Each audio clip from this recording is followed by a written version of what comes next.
ആകാശത്തെ അമ്പിളിമാമനെ പോലിരിക്കണ ഈ സുന്ദര കുട്ടനെ കണ്ടോ? ഇത് എൻ്റെ ഉണ്ണിക്കണ്ണനാ. ഈ അമ്പാടിയുടെ സുഹൃതാവൻ. എത്ര ഗോപികമാരാന്നറിയോ ഈ കണ്ണനെ താലോലിക്കാൻ ഓടി നടക്കണത്.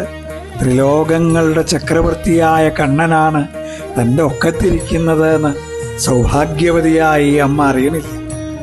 അവൻ്റെ ഒപ്പം കളിക്കുമ്പോൾ ഏതോ സ്വപ്നലോകത്തെ ഗന്ധർവകാലങ്ങളിലൂടെ അവൾ സഞ്ചരിക്കണം. ത്രിമൂർത്തികളും ത്രികാലങ്ങളും ത്രിലോകങ്ങളും വണങ്ങുന്നതൊന്നും അറിയാതെ എൻ്റെ ഉണ്ണിക്കണ്ണനായത് കണ്ടോ? അവൻ്റെ കുസൃതി, അവൻ്റെ വിരലിൻ്റെ തുമ്പ് തൊടുമ്പോൾ എന്തൊരു സുഖ എന്ന് പറഞ്ഞാണ് അമ്മ. കണ്ണൻ്റെ നുണക്കുഴിയിൽ അവളുടെ സങ്കടങ്ങൾ ഉടഞ്ഞു പോകുന്നു. കണ്ണനെ ലോകമാക്കിയ ഈ അമ്മയ്ക്കും ലോകം മുഴുവൻ ആരാധിക്കുന്ന കണ്ണനും അനന്തനന്ദനന്ദ കോടി പ്രണാമം. കൃഷ്ണ ഗുരുവായൂരപ്പ.